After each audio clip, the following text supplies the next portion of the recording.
All right, everyone, welcome back to another episode of the BruWings and Things podcast. We have a very special guest today. I'm so excited to announce him. I'm your regular host, Kaylee, and I have my two co-hosts, Cameron and Alex, with me as well. Cam and Alex, how are we doing today? We're doing pretty good. Doing Doing really amazing. good, actually. Yeah. Super good today. Yeah. Yeah. So, our guest today is AJ Galante. He is the former GM of the Danbury Trashers. And unless you live under a rock or you don't have Netflix, you probably know who he is. He was in the documentary Untold Crime and Penalties on Netflix. So, we have AJ Galante here with us. We're super stoked to have this chat with him. AJ, how are you doing on this fine Thursday evening? I'm doing well. Thank you guys for having me. Yeah. Connecticut legend. Yes.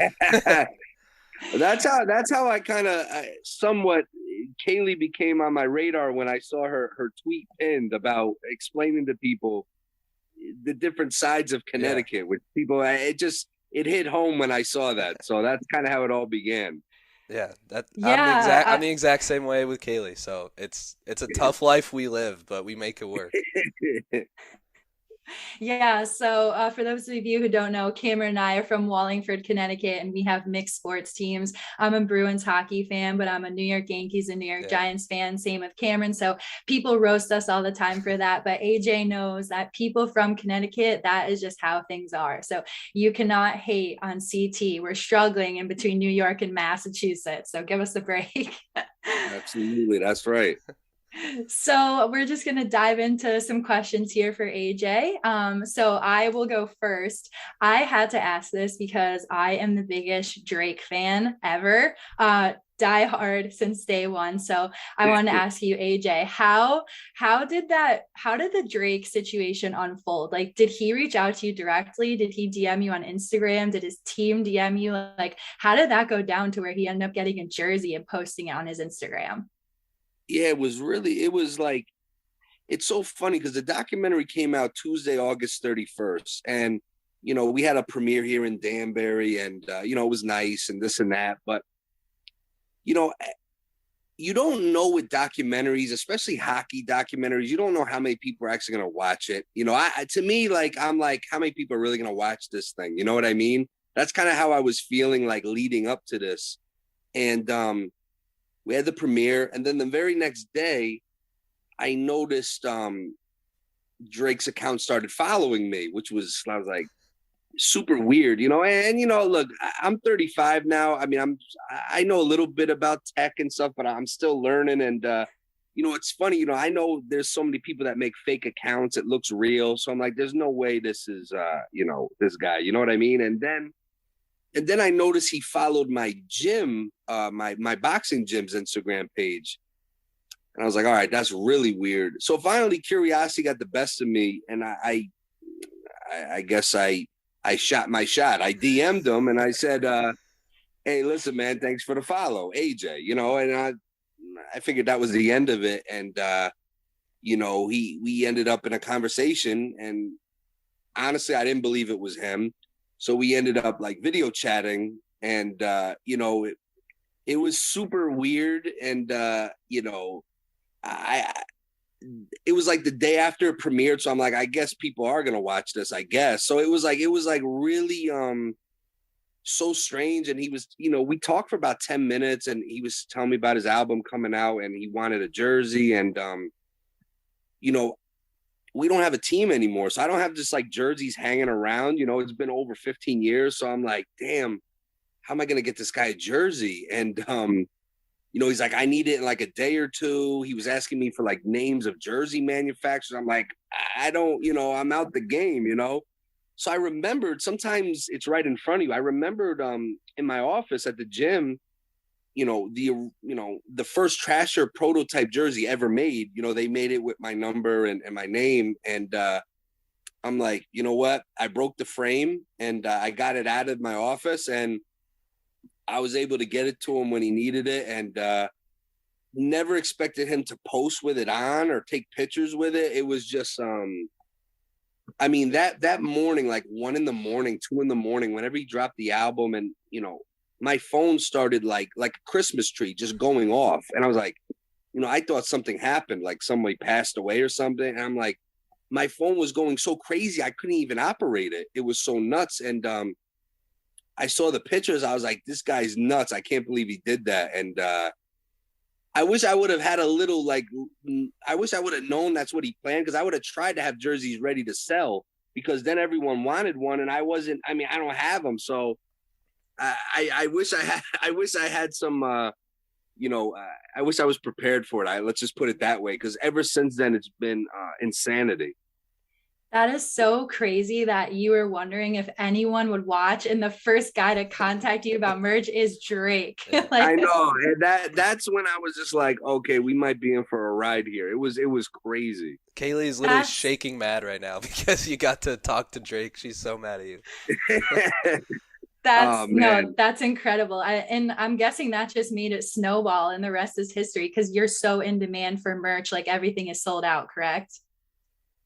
Yeah, like I was telling you that one time. I mean, it's like, again, I kind of pride myself on being prepared for things. And again, had I known, I'll put it to you this way, like a month before this doc came out, I said to my dad, listen, let's see if anyone watches this, and maybe we'll come out with a few jerseys or something. Had I expected it to be like this, I would have bought it then. And then what happened was, between the demand, between like these supply chain issues that are going on, you can't get anything anymore. I mean, it's been crazy, but it's hindsight's 2020. But man, I did. No one expected it. Like, literally the first few days the doc came out, I can't even tell you how many emails we got. And like, I mean, it was like, I never in a million years I ever expected to be the way it's been. That's amazing. Good for you, especially us Connecticut residents. Like, we brag about it all the time, especially for hockey fans. I'm like, yeah, Danbury, that's Connecticut. You gotta watch it. You gotta watch it. Yeah, we got something. Yeah, it's exactly. Funny. It's funny you say that too, because being in Connecticut, I'm still in Danbury. It's like, especially Danbury, because Danbury's such like we're like on the bottom of the totem pole in terms of cities in the state. So it's like, everyone's kind of had their nose stuck out now thanks to this documentary. Everyone around here, like, they think they're all high and mighty now all of a sudden. It's funny to watch. That sounds about right. Well, good for you. You're basically like mayor of Danbury. So that's awesome. Well, speaking of the jerseys and everything, just kind of another fun question. You are a New Jersey Devils fan, correct? That's right.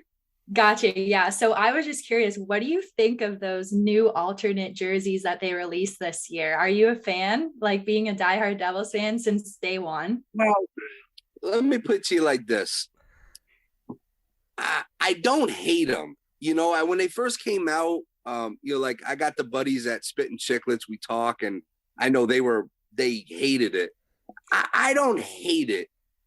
I just, what it is with the Devils, even growing up, they were always the team that they're like the grinder team. They're not flashy. They're just very blah, not a lot of swag, which is okay. It's just what it is. I was excited when I heard that they were coming out with black jerseys. I was been waiting for this my whole life. I'm like, oh, black jersey, that's fire. And I don't know. I don't love it. I don't hate it. It's just a typical, and I love them, but it's a typical New Jersey Devils move.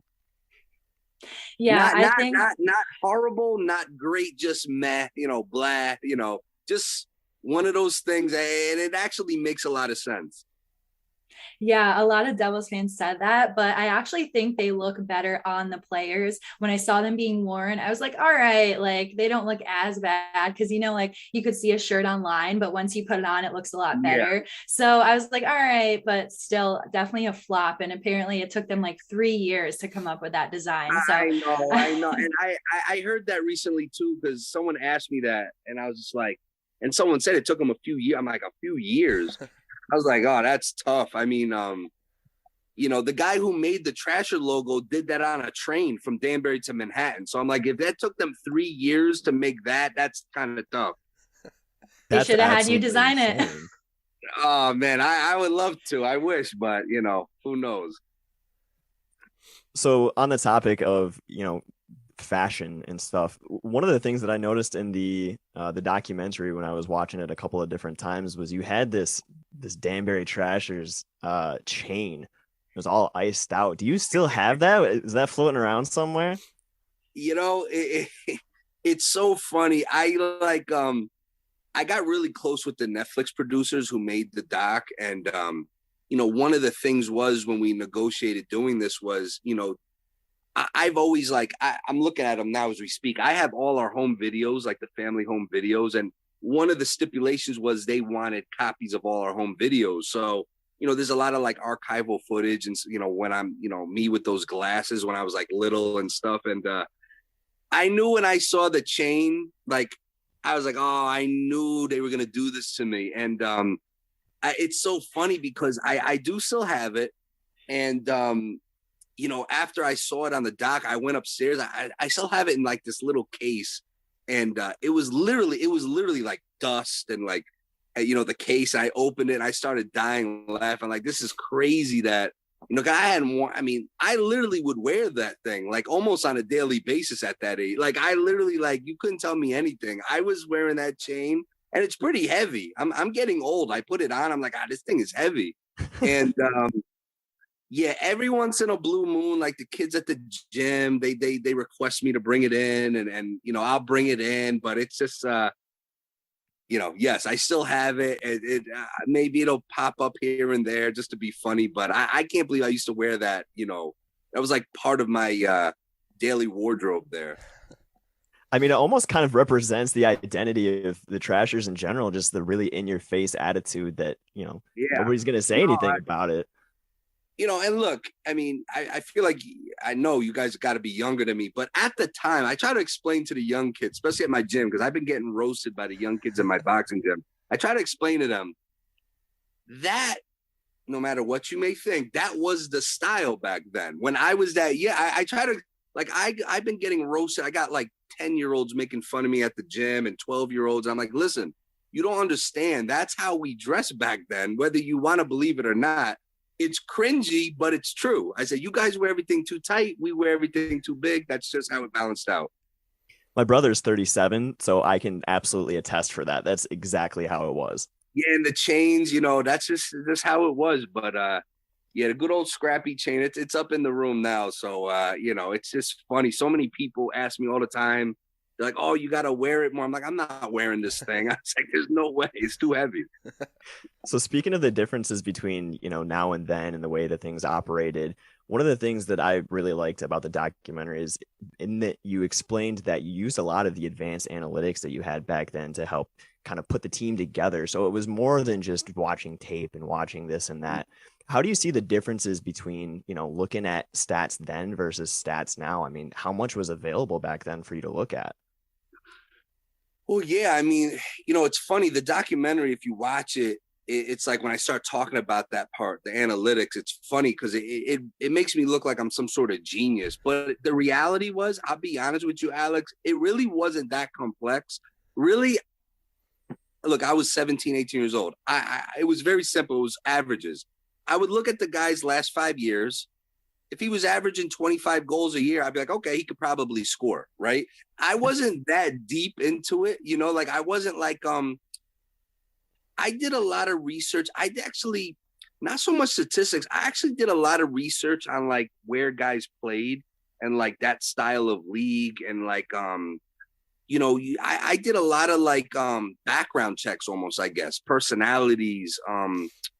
Because I knew the type of team we were going to have, and you can't have a rift in the locker room. So I did a lot of not just me. We did a lot of background checks on guys and, right down to I know this sounds crazy, but right down to I know this sounds crazy, but we had an incident where we were almost bringing 2 guys in and the girlfriends hated each other. These are the type of things that you don't think about. And then when you start, someone's like, oh, you can't bring that guy in. His girlfriend's XYZ. And this, it's right. It's this web of craziness. So, but yeah, the analytics today, not just because I'm a huge baseball fan, and analytics just run baseball, right? And it's it's almost too much now. I feel I'm a diehard Yankee fan, like Kaylee, and every time I watch on TV, it's just the shifts and the batting average. it's gotten a little too crazy for me personally, but you know, you just got to adjust with the times. Yeah, absolutely. Yeah. And well, speaking of players that you scouted, I had to ask, how is it like, or what was like the situation dealing with Brent Gretzky? Like, how did that come about? Like, did you like reach out to him personally, like acquiring him, or like, I just got to know more about that. So how it worked with Brent was Brent at the time, he was, when we came in, so when we became like an official franchise in the off season going into our first season, we had like they do like a draft for the new teams, right? I forget, I'm losing the name of it now, but you know, we found out that he was playing with Port Huron at the time in our league, and it wasn't even me. It just came across our desk like, hey, these are some free agents coming up. Because the UHL, the league we were in, they had a rule where you were only allowed seven vets per team, you know, per lineup. Now, a vet was considered a guy who played 100 pro games or more. So what happens is you can't just stack your team up with guys that had 100 plus games. You know what I mean? So it was actually a strategy which vets you'll keep, which ones you may let go to next year. And I don't know how it came across our desk, but Brent was available. And, you know, I got a soft spot for Brent because, I mean, I can't imagine living in the shadow he's lived in. I mean, I don't know why he would want to play hockey, but if you take his name off the jersey, he actually in our league was a really good player. He was, you know, by the time we got into the league, he was kind of at the tail end of his career. But I'm like, listen, marketing. I mean, it wasn't just me. It was like, we just came up. We're like, listen, we got to get him. I mean, it's a no brainer. And basically what we did is for our first press conference, we kind of leaked it to the press. Just like the doc said, we said Gretzky will be there. You know what I mean? And people weren't asking like, wait, you know what I mean? Like if I just saw like Allard will be there, I'll be like, Allard who? You know what I mean? Like that's just me. But we just leaked it out like, hey, Gretzky's gonna be at the ice arena, and people were like freaking out. And we got like the New York media, you know, we got the Connecticut media, and then you know we announced it was Brent, and people were just like, it was. As I get older, it's one of the more funnier stories. We always talk, you know, growing up, you know, after we lost the team, we would always reminisce about the pranks and all the craziness. But the doc really did a good job of illustrating how funny that whole thing was. And yeah, that's how it went down. We just we made a deal for him, and yeah, we brought him in. So you straight up pranked half of like New England media to come in. Yeah, basically. Well, listen, I mean, genius marketing. Yeah. Hey, listen, I mean, I love it where I'm from, but I mean, how else are you going to get someone to Danbury, right? So we're like, you know, listen, we're a new team, and we just kind of leaked it out. But not one person asked, wait, Wayne Gretzky? You know what I mean? Like, no one said, like, Gretzky's going to be, like, not one person said, like, Gretzky who? You know what I'm saying? And it just goes to show you the power of Wayne Gretzky, because when you hear hockey and you hear the name Gretzky, people don't even ask. They just know. Yeah, that's crazy. And like with all the other guys, like do you keep in touch like with the UHL guys? Do you keep in touch with the players? Like yeah, it's funny.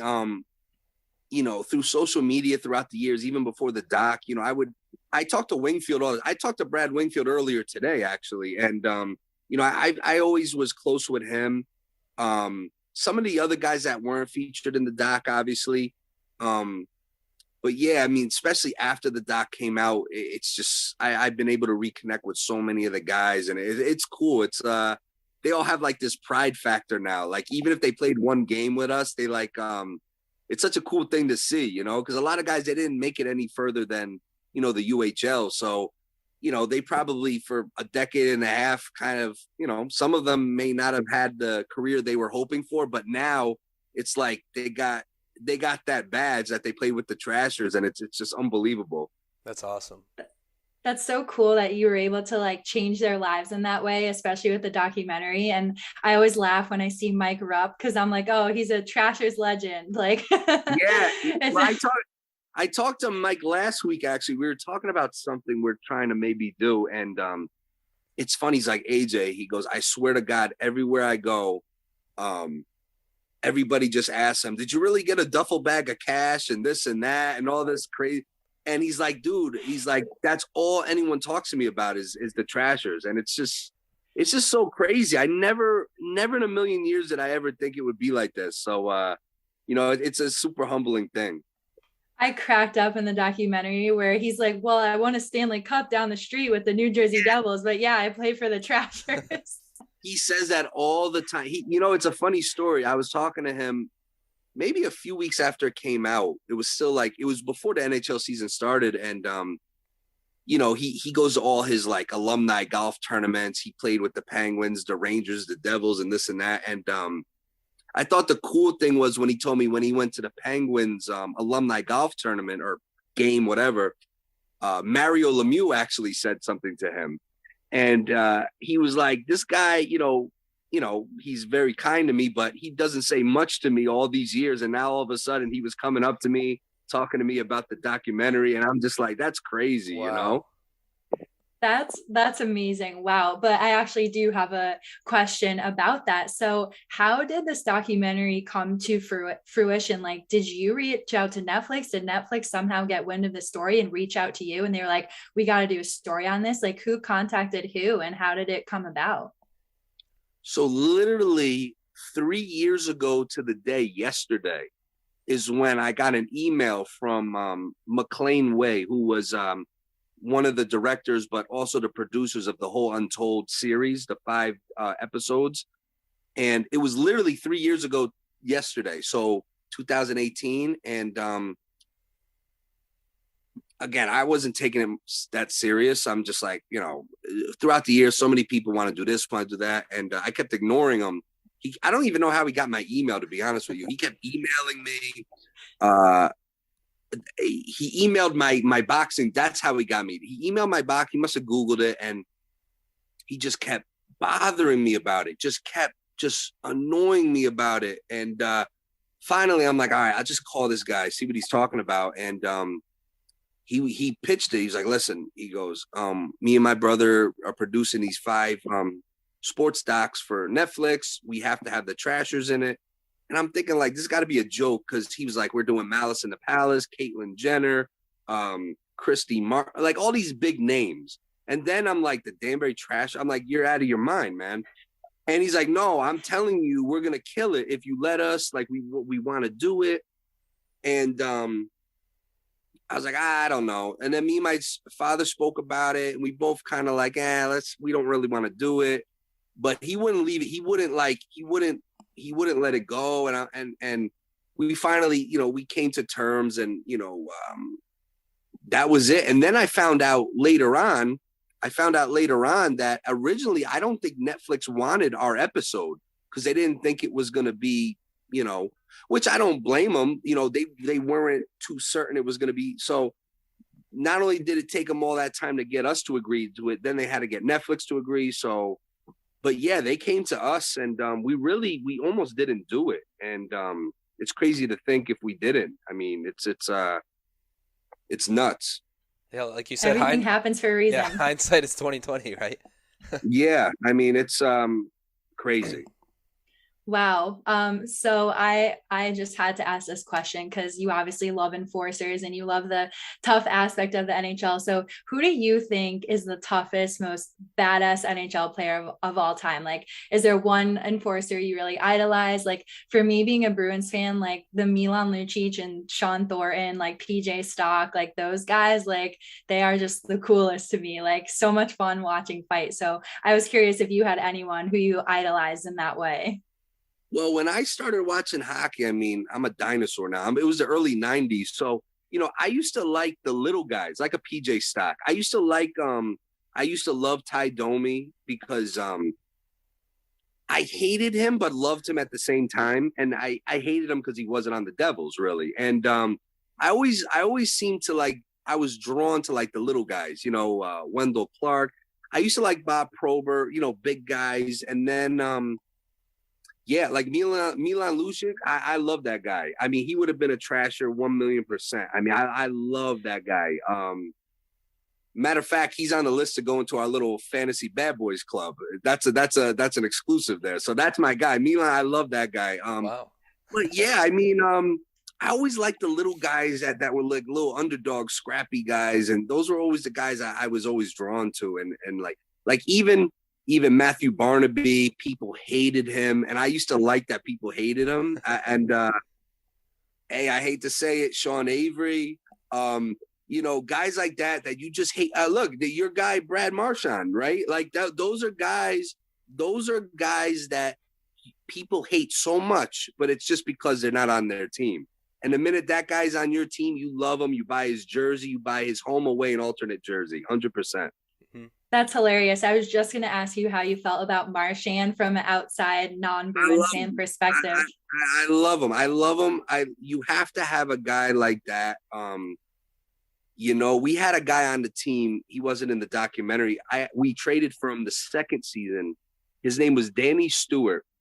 This guy was one of the most annoying players I ever personally saw, to the point where I'm like, Dad, we have to figure a way to get this guy. I mean, he is so perfect. And, you need guys like that. And, it makes it fun. And, it just, those were the type of guys. But Brad Marchand, for sure, he's, oh, man, he's so annoying. Just thinking about him annoys me, but that's why he's so perfect. Yeah, I'm glad we got this on tape. A fan not of the Bruins saying that he loves Brad Marchand is. I love him. I mean, you love to hate him. I don't care what anyone says. If they found out their team got him in a trade, they'd be happy. They'd be buying his jersey. I just know it. I'm telling you. Yeah. So, do you think that there's any NHL team that's going to start building their team kind of like that anymore? I mean, that part of the game almost seems to be kind of fading away, the agitator, and then obviously the enforcer is definitely almost a dying breed at this point. Do you think that there's going to be any team that says, you know what, let's take the plunge, let's build our team that way again? That's a great question, and people have asked me that. I mean, I'm not in the know with the NHL or anything like that. I don't know. I think it would be a super big mistake to outlaw fighting from hockey, but I feel it coming.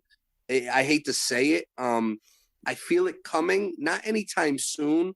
I think it would be a big mistake. But that being said, that enforcer role is kind of extinct, unfortunately. You got a few guys still there, but I think, you could try to replicate in a different way. Like we just said, the agitators, guys who could play, there's a bunch of them out there. And again, I just started watching hockey again. Like I was telling people when we lost the team in 2006, I stopped watching hockey, and I really didn't start up again until like 2 years ago. So I'm kind of like it's kind of like when you go to prison and come out after a decade and a half and everything's so different. Like I'm just trying to like see who's who, what's what, and I don't know. I don't think it works anymore. Everyone's like, oh, bring the Trashers back. I'm like, why? I mean, you can't do it. It's a different game. And I try to tell people different doesn't mean better or worse. It's just different, and you got to adjust. You can't have a team full of, you can't have a Trashers team anymore because who's going to fight them? There's not enough guys. I mean, it's going to be. But I think I watch now and Devils play tonight. I'm kind of back in now. I'm kind of like back obsessed a little bit with hockey again. So there's definitely guys that maybe aren't the quote unquote, stereotypical enforcers, but you put a line together of agitators. I mean, who's the kid that just bit somebody? I just saw someone bit someone. Brendan Lemieux. Yeah. It's Claude Lemieux's son. Oh, that's Claude. I used to love. You see, what I would do if I was handed an NHL franchise, I get this guy who bit someone. That's hilarious to me. You get Brandon Lemieux, you get Brad Marchand somehow, and you just find another little guy. And I'm telling you right now, that would be the funniest damn thing I ever saw in my life. I mean, that's what I would do. You see, that's something I seriously would do. And people would call me crazy, but hey, you know what? Draw the penalties. Who cares? No, When honestly, I was I love this guy that. just bit somebody. That's the funniest thing I ever saw in a while. But yeah, I mean, I'm all for biting. Hey, listen, your fingers can't be that close to your mouth. What's the problem? And that's a good point. Yeah, if it's that close, that's an Yeah, I'm issue. all right with a little bite here and there. What are you gonna do? So what do you think of, players like Tom Wilson, for example, that maybe kind of cross the line a little bit too much and take it a little too far? That's one of those guys when I first started watching again, it just goes to show you how zebras don't change their stripes. I like found him. Like, I don't know these guys. And all of a sudden I'm watching TV and I just noticed a guy like him. Just, I don't know. I mean, you're right. There's a line though. You know what I mean? There's a line between Right. being tough and a little crazy, but I don't know. Sometimes there's those repeat offenders that maybe it gets a little nuts. I don't want to comment too much on his career because I don't really know too much of it. But, it's kind of like in football when you know who an offensive lineman is. That's bad because they're getting penalties. That's the only way you know who an offensive lineman is. Right. With a guy like that, you hear about it and it's, it seems to not always be a positive thing, which can be detrimental. I mean, there sometimes it's too much crazy, Right. I take the biter any day though. I take the guy who bites though. That's not as damaging, I guess. Yeah. Nah, Well, this is funny. I can't help it. Well, transitioning into biting. Sorry, this is a terrible segue. I need to ask one of the most hard-hitting questions. I need to know from you right now. Sally's or Pepe's? Oh wow, you went there, didn't you? Or you could throw in a wild card. You went For those there. of you, for those of you that aren't from Connecticut, those are two of the most legendary pizza joints in the entire country. So I Yes. just wanted to clarify that. Best pizza in the United States. Oh yeah, I was on a podcast recently with a couple buddies of mine. They're from New York, and it's called Growing Up Italian. We had this debate: New York or Connecticut pizza. I said, listen, I don't care what you say, it's Connecticut all day. That's just a fact. But oh man, that's a tough question. I gotta tell you, I gotta lean a little bit to Sally's. I really do. It's very close. It's a coin flip. But I'm gonna plug my little local guy over here, John's Pizza in Danbury. It's really good. So Yeah. I gotta plug my guy. But to answer your question, it's a coin flip. It's like 1A, 1B for me. It's tough. That's a tough one. I agree with you on that. And Alex, he's visited me multiple times in Connecticut, and I'm like, we got to take you to Sally's and Pepe's, and he's had both of them. So he could attest. Being from Detroit, we've got a very unique style of pizza here. So it's that's true. Vastly different. But if I'm going for that kind of style of pizza, I'm with you. I think Sally's might take it. Yeah. That tomato pie is something else. Yeah, as long as it can't be too well. Like, I don't like the crust too burnt though. Like, Right. I get it. I get the coal and all that, but if it gets too crispy, that's where I kind of draw the line. It's got to have a balance there. I feel like a lot of the parents, like my parents and my friends who are like older, that they're like, oh, you got to get the burnt crust to charcoal. I'm like, no, do you though? Balance it out. You got to have a little balance there. Exactly. Okay, I'm glad. I also agree with you too. Sally's I think has that little bit of an edge, but it's subtle, but it's there. I agree. It's a sauce. So I did have a question about what you're currently dealing with now with your Champs Boxing Club. So do you have any similarities between like choosing fighters for the club as you did with the Trashers? Like, do you bring some of that into the boxing club as well, or do you try to keep them totally separate? It's so weird. When I got into boxing, it was 2011. I'm almost, oh my God. No, it was 2011. So almost 11 years I've been in this sport. When I first got into it, to be honest with you, I had the same mentality of the Trashers. I thought you'd be able to just come in and like dominate and like just pick up all these different boxers. You know what I mean? But it's such a totally different thing. Hockey, it's like, listen, you pay your franchise dues. You're a franchise. You start signing players. You do what you got to do, and you go out and you have a schedule. You play. You hopefully win, cause chaos, whatever.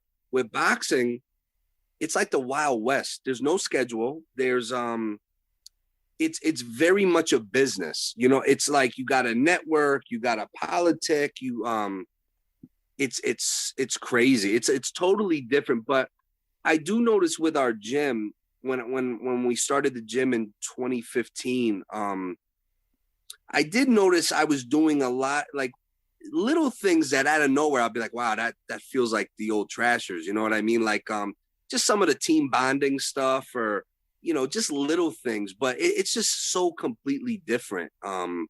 So it's not really much you can do. That there's not much I could bring from my time with the Trashers over to boxing, because it's just the sports are so different. Yeah, absolutely. Are you into UFC at all, or is it mainly boxing for you? Mainly boxing, but we have a lot of MMA guys come in to work on their boxing. So it's not that I don't like it. It's just I deal with boxing all day, every day. I don't even watch boxing. Like, people think I watch all these fights. I don't even want to deal with it. Like, when I come home, I put on a game or Seinfeld, and that's it. I don't want to watch boxing. But no, I mean, I have nothing against like UFC and stuff. Actually, the current UFC light heavyweight world champions from Danbury, Glover Teixeira. So he's worked out at the gym before and stuff. So tough sport though. UFC is tough. Yeah, absolutely. And I just have one final question for you here. So I know the Trashers only were around for a season.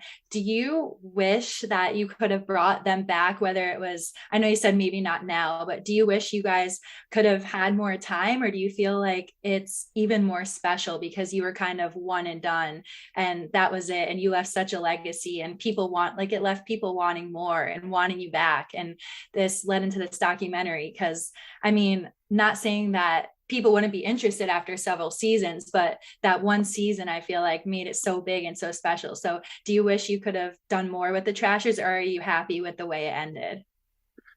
That's one of the best questions I've ever been asked in all these podcasts, because I don't really know the answer. I mean, there's times I wish we could have had more time, and especially we never won the championship, but I guess it's kind of fitting, because like I said in the doc, like, we promoted ourselves as bad guys, and bad guys aren't supposed to win in the end. So I guess, listen, if you would have asked me like 10 years ago, I probably would be like, yeah, I definitely wish I had more time. But I mean, now with all this stuff going on, the legacy of the team, I guess it was just meant to be the way it ended, which is insane to me. I mean, if you would have told me in the summer of 2006, when we officially, imploded there, if you would have told me, hey, listen, there's going to be a streaming service called Netflix, and in 2021, there'll be people from Hong Kong messaging you about the Trashers, I would be like, you're out of your mind. I mean, no way. I mean, I figured it'd be, people in Connecticut might know, we had people from New York, but that's it, crazy. Wow. Yeah. You never know what's going to happen. So we're glad it happened though, because, you've had so much success and you're an awesome person, and us Connecticut natives, we're really proud of it. Especially, we got the Whalers ripped from us as well. So the Whalers were already gone. So you guys gave Connecticut hockey again. You made hockey great again. Yeah, I mean, I'm hoping, like I said, I mean, we still have a pro team in Danbury. It's a different league, but as long as someone's carrying the torch, that's all that matters, and hopefully, you never know about the future. I mean, I've always said I feel like Connecticut could support a pro team, but it's just, hopefully the stars will align someday. Yeah. Yeah. I guess we'll find out. The 33rd team, the Danbury Trashers. Oh God. Yeah. The NHL will never let that happen. But look, you never know. Hey, stranger things have happened. Yeah. Yeah. Gary Bettman would love that, explaining the Trashers coming into the NHL. He's a real fun guy. They tried to sue us one time, and If he's still in control, there's no way. If he heard our names again, He has he'd lose PTSD about it. Yes. Oh yeah. Yeah, unfortunately, he's still in charge of the NHL, but hopefully that won't last long. Well, AJ, that is all we had for you today. I just want to thank you so much again for coming on. I know you're busy and the holidays are coming up, but we appreciate it so much. It was an honor, and best of luck with everything in the future. We can't wait to see how much bigger you guys get. So we're so happy and excited for you. Thank you, guys. I really appreciate it. Thank you. Thank you for coming on. Thank you. Yes. Anytime. Thank you.